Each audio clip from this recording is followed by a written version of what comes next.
जो व्यक्ति अपना लक्ष्य तय नहीं कर सकता वह जीत भी नहीं सकता। जब तक शत्रु की दुर्बलता का पता न चल जाए तब तक उसे मित्रता की दृष्टि से रखना चाहिए। जैसे ही भय निकट आए आक्रमण करके उसका नाश कर दो। संसार की सबसे बड़ी शक्ति नारी का यौवन और सुंदरता है। यह मनुष्य का मन ही है जो उसके बंधन या स्वतंत्रता का कारण है। अगर सांप जहरीला न भी हो तो भी उसे जहरीला होने का ढोंग करना चाहिए। जब तक शत्रु की दुर्बलता का पता न चल जाए तब तक उसे मित्रता की दृष्टि से रखना चाहिए। एक मूर्ख व्यक्ति के लिए किताबें उतनी ही उपयोगी होती हैं जितना कि एक अंधे व्यक्ति के लिए आईना। भगवान मूर्तियों में मौजूद नहीं है, आपकी भावनाएं ही आपका भगवान है। आत्मा तुम्हारा मंदिर है। आप जिस चीज के लायक हैं उससे कम पर कभी समझौता न करें। यह अभिमान नहीं, स्वाभिमान है।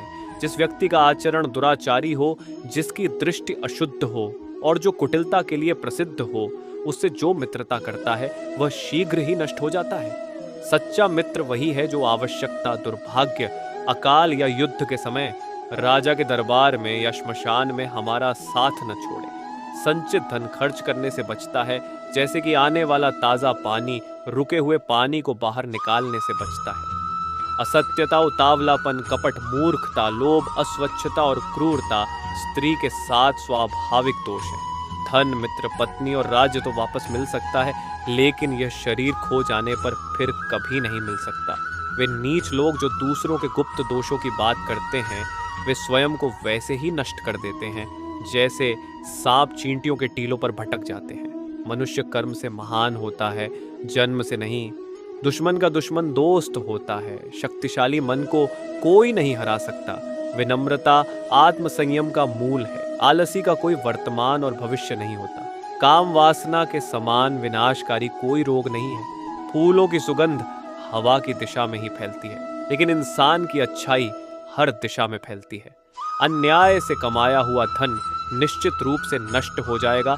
सबसे बड़ा गुरु मंत्र है, कभी भी अपने राज किसी को मत बताना, यह आपको नष्ट कर देगा।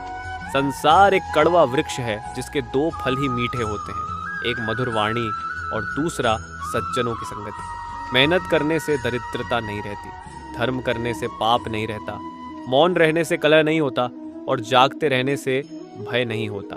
ब्राह्मणों का बल विद्या है, राजाओं का बल उनकी सेना है, वैश्यों का बल उनका धन है और शूद्रों का बल दूसरों की सेवा करना है। ब्राह्मणों का कर्तव्य है कि वे विद्या ग्रहण करें, राजा का कर्तव्य है कि वे सैनिकों द्वारा अपने बल को बढ़ाते रहें, वैश्यों का कर्तव्य है कि वे व्यापार द्वारा धन बढ़ाएं। शूद्रों का कर्तव्य श्रेष्ठ लोगों की सेवा करना है। जिस व्यक्ति का पुत्र उसके नियंत्रण में रहता है, जिसकी पत्नी आज्ञा के अनुसार आचरण करती है और जो व्यक्ति अपने कमाए धन से पूरी तरह संतुष्ट रहता है, ऐसे मनुष्य के लिए यह संसार ही स्वर्ग के समान है। वही गृहस्थी सुखी है जिसकी संतान उनकी आज्ञा का पालन करती है।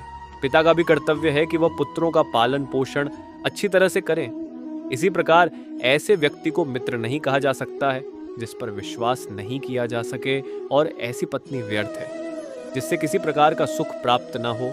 जो मित्र आपके सामने चिकनी चुपड़ी बातें करता हो और पीठ पीछे आपके कार्य को बिगाड़ देता हो, उसे त्याग देने में ही भलाई है।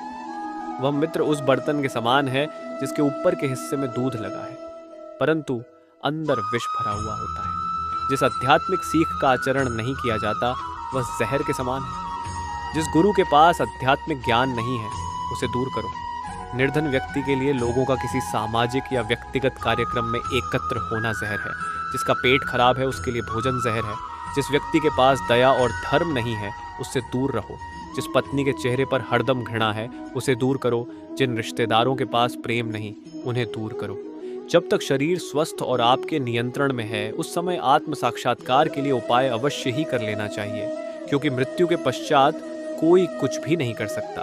विद्यार्जन करना एक कामधेनु के समान है जो मनुष्य को हर मौसम में अमृत प्रदान करती है। वही पत्नी अच्छी है जो पति को प्रसन्न करने वाली, शुचिपूर्ण, पारंगत, शुद्ध और सत्यवादी है। आज के लिए बस इतना ही। प्रेम से बोलिए राधे राधे।